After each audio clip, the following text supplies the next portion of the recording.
आइए बुजुर्गान दीन की बारगाह में चलते हैं। अल्लाह के पैगंबर है हजरत मूसा नबीना अलैहिस्सलातु वस्सलाम, अल्लाह के पैगंबर है। तो जब दिल में आता है कोहे दूर पे चले जाते हैं, रात होती है कोहे दूर पे चले जाते हैं, दिन होता है कोहे दूर पे चले जाते हैं, रात की तारीकी है कोहे दूर पे चले जाते हैं। हजरत मूसा अलैहिस्सलातु वस्सलाम कोहे दूर पर तशरीफ लेकर जा रहे हैं। चलते चलते आपका पैर फिसल जाता है। परवरदिगार आलम ने इरशाद फरमाया, ए मूसा संभल के आया करो। हजरत मूसा अलैहिस्सलातु वस्सलाम ने अर्ज़ पेश किया, ए मौला आज से पहले तूने ये नहीं फरमाया, ए मूसा संभल के आया करो। रब की रहमतों ने जवाब दिया, ए मूसा उससे पहले तुम मेरे पास आया करते थे, तुम्हारी वालिदा जिंदा थी। जब तुम मेरी बारगाह में आया करते थे तो तुम्हारी वालिदा तुम्हारी सलामती की दुआएं क्या करती थी। अब तुम्हारी वालिदा का इंतकाल हो गया है, अब तुम्हारी माँ का इंतकाल हो गया है, अब वो दुआ करने वाले हाथ नहीं है। ये मकाम है हजरत है, ये मकाम है वालिदैन का। हजरत मूसा अलैहिस्सलातु वस्सलाम ने रब की बारगाह मरीजा पेश किया, मौला मैं परवरदिगार आलम मेरा जन्नती साथी कौन बनेगा, मेरे साथ जन्नत में कौन जाएगा। रब की रहमतों ने जवाब दिया, मूसा फला इलाके का कस्साब तुम्हारा जन्नत में साथी बनेगा, फला शहर का साथी तुम्हारा, फला शहर का कस्साब तुम्हारे साथ जन्नत में जाएगा।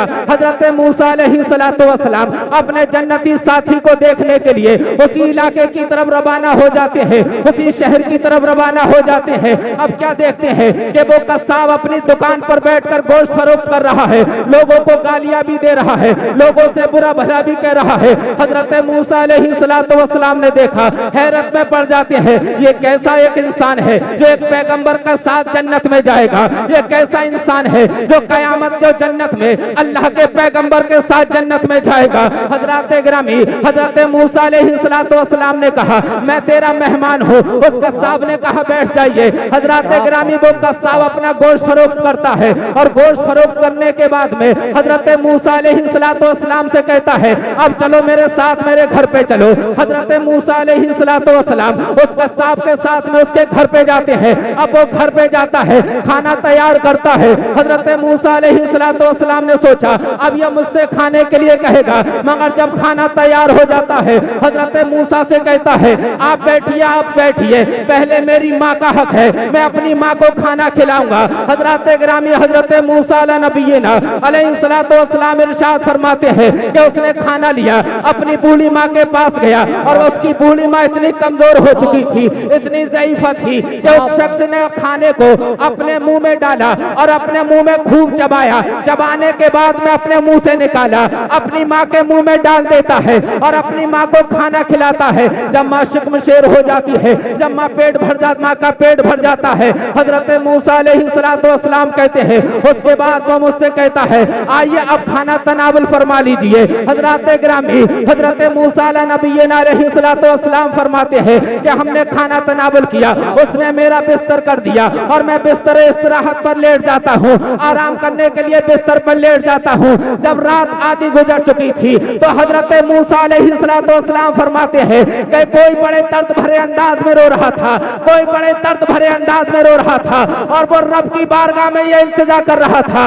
ए परवरदिगार आलम, अगरचे मेरा बेटा गुनहगार है, अगरचे मेरा बेटा सियाकार है, अगरचे मेरा बेटा खताकार है, मगर मौला तू मेरे बेटे को, मेरे बेटे की गुनाहों को मत देख, मेरे बेटे की खताओं को मत देख, मेरे बेटे की खताई सियारी को ना देख। ए मौला अगरचे मेरा बेटा गुनहगार है मगर मेरी खिदमत करता है, मौला मेरी खिदमत करता है, मैं अपने बेटे से राजी हूँ। ए मौला मेरी रजा का सिला मेरे बेटे को ये दे दे कि मेरे बेटे को मूसा का जन्नती साथी बना दे। हजरत मूसा ने कहा, हजरत मूसा ने कहा, इरशाद फरमाया, बूढ़ी माँ अपने सर को सजदे से उठा ले, अरे मैं मूसा हूँ, ये मेरा जन्नती साथी है, मेरे सर से मेरी सारी मुसीबत टाल देती है, मेरे सर से मेरी सारी मुसीबत टाल देती है, मेरी माँ मेरे दामन में दुआएं डाल देती है। परेशान हो अंधेरों से तो जाओ माँ के कदमों में, वो जब चाहे मुकद्दर में उजाले डाल देती है। नारे तकबीर, नारे रिसालत, फैज़ाने गौसे आज़म, ख्वाजा का हिंदुस्तान, गुलामाने हुसैन कमेटी, हज़रत अल्लामा कारी ताहिर रज़ा रामपुरी, नारे हैदरी, क्या बात है। ये माँ की दुआ का सिला है, हाय हाय हाय हाय, ये माँ की दुआ का मकाम है, ये माँ की दुआ का सिला है। आज हम उसी माँ की खिदमत से महरूम हैं। आज हम अच्छे महल में रहते हैं, हमारे वालिदैन बाहर पड़े हुए हैं। आज हम एयर कंडीशन रूम में रहते हैं, हमारे वालिदैन ऐसे ही चारपाई पे पड़े हुए हैं। कौन सा मुंह लेकर जाओगे कयामत के दिन? कौन सा चेहरा अपने रब की बारगाह में लेकर जाओगे? क्योंकि वालिदैन ने तुम्हारे साथ तुम्हारी परवरिश करने के लिए बड़ी परेशानी, बड़ी दिक्कतों का सामना किया है। उस माँ से पूछो जिस माँ ने तुम्हें 9 महीने तक अपने पेट में रखा है। उस माँ से पूछो जिसने अपने जिगर के खून को तुम्हें दूध बनाकर पिलाया है। याद करो अपने बचपने को कि जब तुम पेशाब कर दिया करते थे तो तुम्हारी माँ तुम्हारी पेशाब किए हुए जगह पर सो जाया करती थी, मगर तुमको सूखी जगह पर लिटाया करती थी। कहीं ऐसा ना हो कि मेरे बेटे को कोई तकलीफ हो जाए, मेरे बेटे को कोई परेशानी हो जाए, मेरे बेटे को कोई दिक्कत हो जाए। अगर आज किसी के वालिदैन का बेटा, किसी बाप का बेटा परेशान बीमार हो जाता है तो वालिदैन क्या नहीं करते हैं? सब कुछ अपना कुर्बान करने के लिए तैयार रहते हैं। हॉस्पिटल में डॉक्टर से कह देते हैं, डॉक्टर अगर मुझे अपनी जमीन बेचना पड़े तो बेच दूंगा, मुझे अपनी जायदाद बेचना पड़े तो बेच दूंगा, अपनी जायदाद लगाना पड़े तो लगा दूंगा। उसके बावजूद अगर मेरे बेटे को बचा सके तो मैं अपने आप को गिरवी भी रखने के लिए तैयार हूं, मगर डॉक्टर मेरे लाल को सही कर दे। कभी अपने बचपने पे गौर किया? आज तुम्हारा बेटा बीमार हो जाए तो हम उसे डॉक्टर के पास चक्कर पे चक्कर लगाते रहते हैं। कभी सोचा है कि बचपने में मैं भी बीमार हुआ होऊंगा? कभी सोचा है कि मेरी भी तबीयत खराब हुई होगी? आज तो कैसा दौर है, आज हर इंसान के पास सवारी का इंतजाम है, आज हर इंसान के पास में मोटरसाइकिल है। वो दौर कैसा दौर था मुसलमानों, याद करो। ये नौजवानों, अपने वालिदैन के हुक्म की नाफरमानी करने वालों, सुनो वो कैसा दौर था कि तुम्हें वो पैदल लिए पैदल लेकर डॉक्टर के पास चक्कर पे चक्कर लगाया करते थे। अगर वालिदैन अगर दुनिया में ये चाहते हो कि हमें कामयाबी मिल जाए तो वालिदैन के फर्मा बरदार बन जाओ, वालिदैन की दुआ लेने के हकदार बन जाओ, क्योंकि जिसके वालिदैन नाराज हैं उससे अल्लाह और उसका रसूल नाराज है, और जिससे वालिदैन उसके खुश हैं तो समझो अल्लाह और उसका रसूल उससे खुश है। हजरात गिरामी, आखिरी बात बता के मैं रुखसत हो रहा हूँ। हजरात गिरामी, आपने हजरत बायजीद बुस्तामी का नाम सुना होगा, बड़े पाए के बुजुर्ग हैं ये बात। हजरत बायजीद बुस्तामी वो अल्लाह के वली कामिल है जिनके मुरीद शाहमदार भी है। हजरात गिरामी, हजरत बायजीद बुस्तामी जब चलने और बोलने के लायक हो जाते हैं, आपकी वालिदा ने हजरत बायजीद बुस्तामी को लिया, एक मदरसे में लेकर पहुंचती है और जाने के बाद में उस्ताद से कहती है, ए उस्ताद मोहतरम, ये मेरा बेटा बायजीद बुस्तामी है, ऐसे मैं मदरसे में लेकर आई हूँ, मगर मेरी 2 शर्त है। पहली शर्त ये है कि जब तक ये आलिम ना बन जाए इसे छुट्टी ना देना, जब तक ये वली ना बन जाए इसे छुट्टी ना देना। हजरात गिरामी, वो कैसी माए थी कल की, कैसी माए थी। उनके यहाँ पर जब बेटा पैदा हुआ करता था तो वो उन्हें मदरसे लेके जाया करती थी, वो उनको यहाँ पर बेटा पैदा होता था तो वो उन्हें कुरान की तालीम दिया करती थी। मगर आज की माँ, आज हमारा किरदार क्या है? अगर बेटे ने जन्म लिया है, बाप की तमन्ना अलग है, माँ की आरज़ू अलग है कि मैं इस अपने बेटे को डॉक्टर बनाऊंगी, मैं अपने इस बेटे को प्रोफेसर बनाऊंगी, मैं अपने इस बेटे को ऑफिसर बनाऊंगी। याद रखना, तुम्हारा बेटा अगर डॉक्टर बन गया, तुम्हारा बेटा अगर प्रोफेसर बन गया, अगर तुम्हारा तुम्हारा बेटा इंजीनियर बन गया तो तुमको दौलत तो ला कर दे सकता है, मगर वो ताज तुमको नहीं दे सकता जो कयामत के दिन परवरदिगार आलम एक हाफिज कुरान के वालिद को अता फरमाएगा, एक आलिम दीन के वालिद को अता फरमाएगा। जिंदाबाद जिंदाबाद, सुभान नहीं मिल सकता। क्या बात है। तुम्हारा बेटा डॉक्टर इंजीनियर बन गया, दौलत ला के दे सकता है, पैसा ला कर दे सकता है, मगर वो ताज तुम्हें नहीं मिल सकता जो कयामत के दिन परवरदिगार आलम एक हाफिज कुरान और एक आलिम दीन के वालिदैन को अता फरमाएगा। ऐसा ताज होगा जिसके सामने सूरज की रोशनी भी फीकी पड़ जाएगी। हजरत गिरामी हजरत बायजीद बुस्तामी की वालिदा अपने लाल को मदरसे में छोड़कर आ जाती है। हजरत गिरामी हजरत बायजीद बुस्तामी अपनी माँ से बहुत मोहब्बत किया करते थे, अपनी माँ से बहुत प्यार करते थे, अपनी माँ से बहुत अकीदत रखा करते थे। मदरसे में पढ़ते पढ़ते एक दिन माँ की याद आ जाती है, एक दिन माँ की याद सताती है। उस्ताद की बारगाह में जाते हैं, उस्ताद से कहते हैं मेरे उस्ताद मोहतरम मुझे माँ की याद आ रही है, मुझे छुट्टी दे दीजिए। हजरत गिरामी उस्ताद ने कहा बेटा तुम्हारी माँ ने कहा था कि जब तक आलिम ना बन जाए इसे छुट्टी ना देना, जब तक ये वली ना बन जाए इसे छुट्टी ना देना।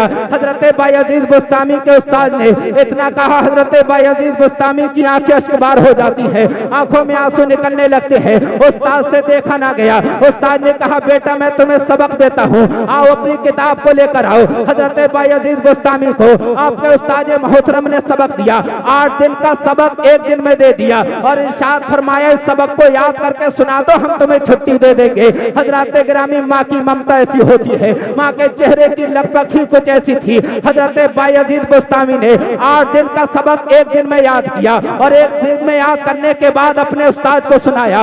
उस्ताद ने छुट्टी दे दी। हजरत बायजीद बुस्तामी अपने घर की तरफ रवाना होते हैं। दरवाजे पर पहुंचते हैं, दरवाजे पर दस्तक देते हैं, अंदर से आवाज आती है कौन? हजरत बायजीद बुस्तामी ने कहा माँ तेरा बेटा बायजीद बुस्तामी है। माँ ने कहा बेटा आलिम बनाए। हजरत बायजीद बुस्तामी ने कहा माँ नहीं। हजरत बायजीद बुस्तामी की वालिदा कहती है बेटा लौट जा, तब तक आलिम ना बन जाए मेरे पास मत आना। हजरत बायजीद बुस्तामी लौट जाते हैं, मदरसे में पहुंचे, अब दिल लगाकर पढ़ाई कर रहे हैं। चंद दिनों में अच्छे आलिम बन जाते हैं, चंद दिनों में अच्छे फकीह बन जाते हैं। हजरत गिरामी हजरत बायजीद बुस्तामी आलिम बन जाते हैं। अब उस्ताद से कहते हैं, उस्ताद से कहते हैं आलिम तो बन गया हूँ मगर मैं वली कैसे बनूंगा? हजरत गिरामी उस्ताद मोहतरम ने इबादत और रियाजत के वज़ाइफ बताए जाते हैं। आपको वज़ाइफ बताए गए। हजरत बायजीद बुस्तामी वज़ाइफ में मशगूल है, खुदा की इबादत और रियाजत कर रहे हैं। हजरत गिरामी हजरत नबी करीम सल्लल्लाहु तआला अलैहि वसल्लम हजरत बायजीद बुस्तामी की माँ के ख्वाब में तशरीफ लेकर आते हैं। इरशाद फरमाते हैं ए बायजीद बुस्तामी की माँ हमने तुम्हारे बेटे को आलिम भी बना दिया है, हमने उसको वली भी बना दिया है, अब उसे घर आने की इजाजत दे दो। हजरत गिरामी हजरत बायजीद बुस्तामी को घर आने की इजाजत मिल जाती है। हजरत बायजीद बुस्तामी घर रहने लगे हैं, अपनी माँ की खिदमत कर रहे हैं। एक दिन कुरान मजीद की तिलावत कर रहे थे और कुरान मजीद की तिलावत करते करते इस आयत पे पहुंच जाते हैं कि हक अदा कर अपने रब का और हक अदा कर अपनी माँ का। बाप बाप बाप बाप बेशक जिंदाबाद जिंदाबाद जिंदाबाद। हजरत बायजीद बुस्तामी कुरान मजीद की तिलावत करते करते इस आयत पे पहुंचे कि शुक्र अदा कर अपने रब का और शुक्र अदा कर अपनी माँ का। रब का शुक्र इसलिए अदा कर कि उसने तुझे पैदा किया, माँ का शुक्र इसलिए अदा कर कि उसने तुझे 9 महीने अपने पेट में रखा। हजरत बायजीद बुस्तामी ने जब ये आयत मुबारका को पढ़ा, पढ़ने के बाद अपनी वालिदा की बारगाह मरीजा पेश करते हैं माँ मैं तुझसे एक बात कहना चाहता हूँ। वालिदा ने कहा बेटा बोल क्या कहना चाहते हो? हजरत बायजीद बुस्तामी ने कहा माँ मैं मकामे हुजूरी हासिल करना चाहता हूँ। विलायत की 28 मंजिलें हैं, उन 28 मंजिलों में से एक मंजिल है मकामे हुजूरी। जिस इंसान को मकामे हुजूरी हासिल हो जाता है उसे हर जगह रब का जलवा नजर आता है। पहाड़ पे नजर डाले अल्लाह का जलवा नजर आता है, दरख्त पर नजर डाले अल्लाह का जलवा नजर आता है। हजरत गिरामी माँ ने कहा बेटा मैं तुझसे अपना हक माफ करती हूँ, क्योंकि एक अल्लाह का हक होता है, एक बंदे का हक होता है।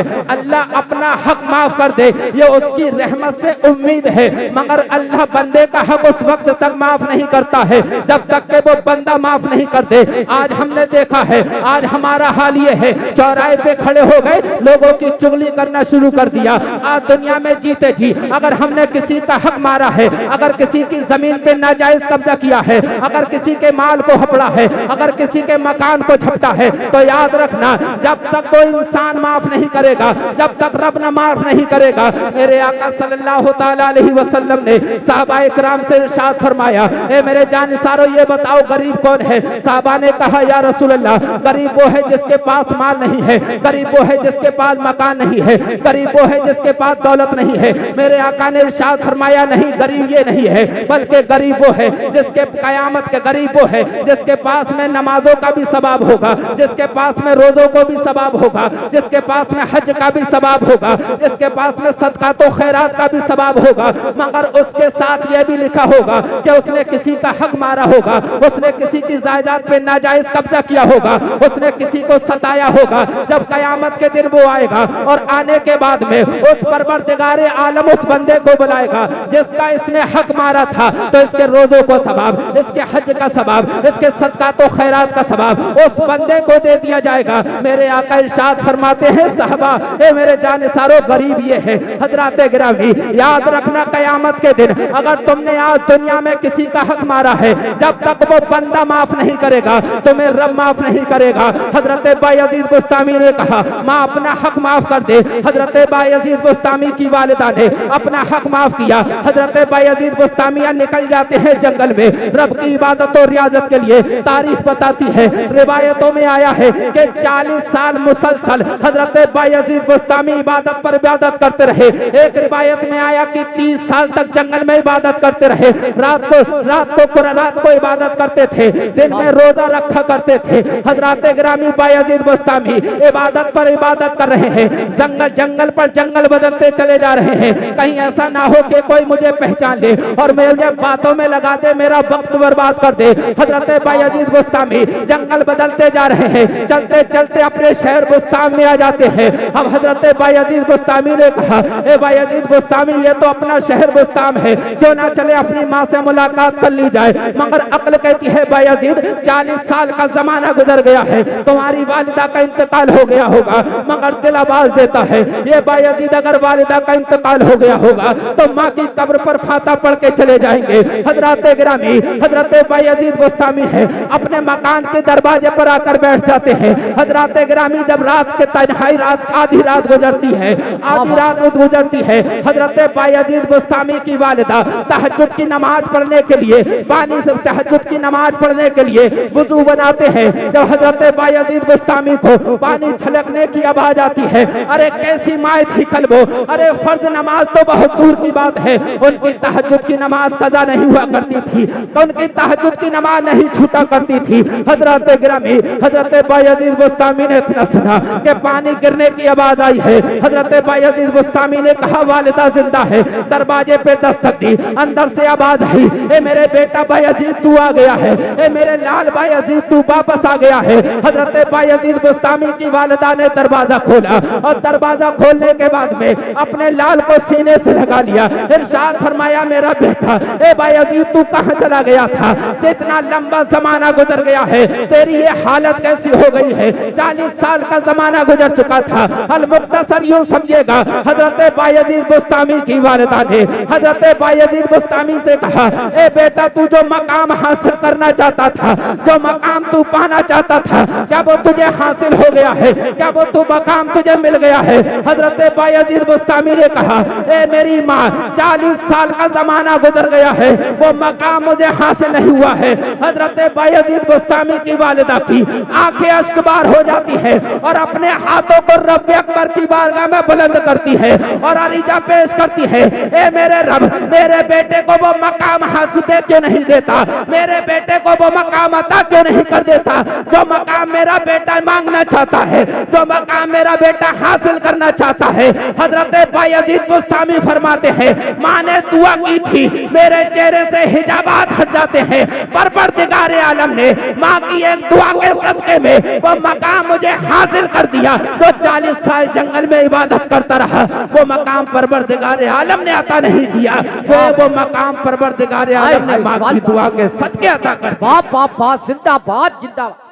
नारे तकबीर, नारे रिसालत, नारे गौसियत, मसलके आला हजरत, फाज़ाने सरकार मुफ्ती आजम हिंद, फाज़ाने हुजूर ताजो शरिया, नारे हैदरी। हजरात, अगर ये चाहते हो कि हम दोनों जहान में परवरदिगार आलम हमें कामयाबी और कामरानी अता फरमाए। तो अपने वालिदैन की खिदमत करो, उनकी फर्माबरदारी करो, उनको बुरा भला ना कहो, उनको आंखें मत दिखाओ। अगर तुम्हारे वालिदैन तुमसे राजी हैं तो तुम्हारा रब तुमसे राजी है। और एक चीज और देखी जाती है, जब वालिदैन का इंतकाल हो जाता है, जीते जी उससे ये नहीं पूछा कि दवा की जरूरत है या नहीं है, कौन सा फल खाने के लिए दिल कर रहा है, मगर जैसे ही इंतकाल हुआ, तीजे की फातह का नंबर आया, 20वें की फातह का नंबर आया, तो मेरी माँ ये भी खाया करती थी, मेरी माँ ये भी खाया करती थी। अब तेरा ये लाना फातह में कबूल नहीं है, क्योंकि तेरी माँ इस दुनिया से गई है, तुझसे खुश होकर नहीं गई है, बल्कि तुझसे नाराज होके गई है। तेरी माँ इस दुनिया से गई है, तुझसे खुश होके नहीं गई है, बल्कि तुझसे नाराज होके गई है।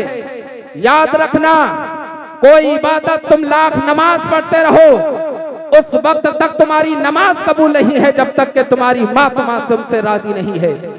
अपने वालिदैन की खिदमत करो, अपने वालिदैन के साथ हुस्न सलूक का मामला करो।